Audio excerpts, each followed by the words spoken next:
Praise the Lord. സ്നേഹമുള്ളവരെ, ഇന്ന് നാം വിചിന്തനം ചെയ്യുന്ന തിരുവചനം ജ്ഞാനത്തിൻ്റെ പുസ്തകം 9-ാം അധ്യായം 17-ാം തിരുവചനമാണ്. അങ്ങ് ജ്ഞാനത്തെയും അങ്ങയുടെ പരിശുദ്ധാത്മാവിനെയും ഉന്നതത്തിൽ നിന്നും നൽകിയില്ലെങ്കിൽ അങ്ങയുടെ ഹിതം ആരറിയും? ദൈവം തൻ്റെ ആത്മാവിനെ മനുഷ്യമക്കളിലേക്ക് വർഷിച്ചുകൊണ്ടിരിക്കുകയാണ്. ദൈവിക രഹസ്യങ്ങളും ദൈവത്തിൻ്റെ ഹിതവും അറിയണമെങ്കിൽ നമുക്ക് പരിശുദ്ധാത്മാവിൻ്റെ സഹായം കൂടിയേ തീരും. ജോയൽ 2:28 കർത്താവ് അരുളി ചെയ്യുന്നുണ്ട്, എല്ലാവരുടെയും മേലും എൻ്റെ ആത്മാവിനെ ഞാൻ വർഷിക്കും എന്ന്.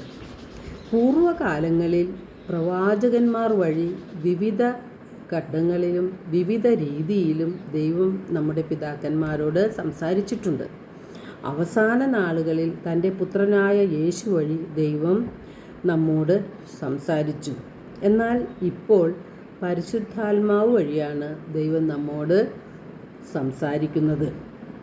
ദൈവഹിതം നാം അറിയുന്നത് പരിശുദ്ധാത്മാവിലൂടെയാണ്.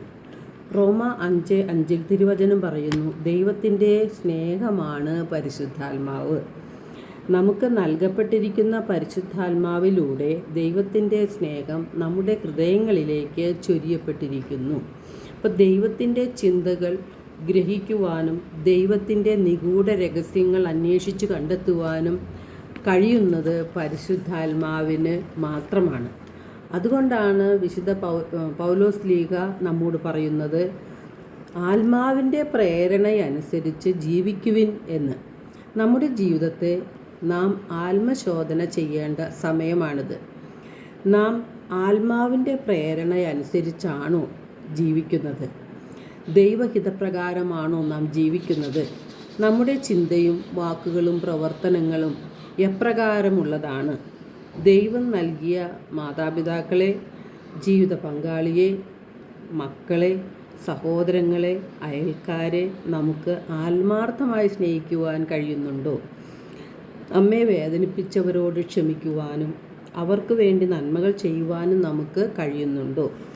നമുക്ക് ക്ഷമിക്കുവാനും സ്നേഹിക്കുവാനും മറ്റുള്ളവരെ അംഗീകരിക്കുവാനും അവരെ സഹായിക്കുവാനും കഴിയുന്നില്ലെങ്കിൽ നാം ആത്മാവിൻ്റെ പ്രേരണ അനുസരിച്ചല്ല ജീവിക്കുന്നതെന്ന് നാം അറിഞ്ഞിരിക്കണം. അത് നമ്മുടെ ആത്മനാശത്തിന് കാരണമാകുകയും ചെയ്യും. ലോകം മുഴുവൻ ദുഷ്ടൻ്റെ കരവലയത്തിലാണ്. ഈ ലോകം നൽകുന്ന പ്രേരണയനുസരിച്ച് നാം ജീവിക്കുമ്പോൾ ദൈവസ്വരം കേൾക്കാൻ നമുക്ക് സാധിക്കുകയില്ല. കുടുംബത്തിൽ സമാധാനവും സന്തോഷവും അതുപോലെ സംതൃപ്തിയും ഉണ്ടാകണമെങ്കിൽ ആത്മാവിൻ്റെ പ്രേരണയനുസരിച്ച് ജീവിക്കുന്നവരായി നാം മാറണം. ലോകവും അതിൻ്റെ മോഹവും കടന്നു പോകും. നമ്മുടെ മരണം വരെ ഈ ലോകത്തിൻ്റേതായ സ്വാധീനം ഉണ്ടാവുകയുള്ളൂ. പിശാചിൻ്റെ കെണിയിൽ പെടാതിരിക്കുവാനും പാപത്തിൽ നിന്ന് ഒഴിഞ്ഞ് ജീവിക്കുവാനും ദൈവസ്വരം കേൾക്കുവാനും നാം ശ്രമിക്കണം. ഓരോ പ്രഭാതത്തിലും ദൈവത്തിൻ്റെ സ്വരം ശ്രവിക്കുവാൻ, ദൈവവചനം ധ്യാനിക്കുവാൻ നാം സമയം കണ്ടെത്തണം.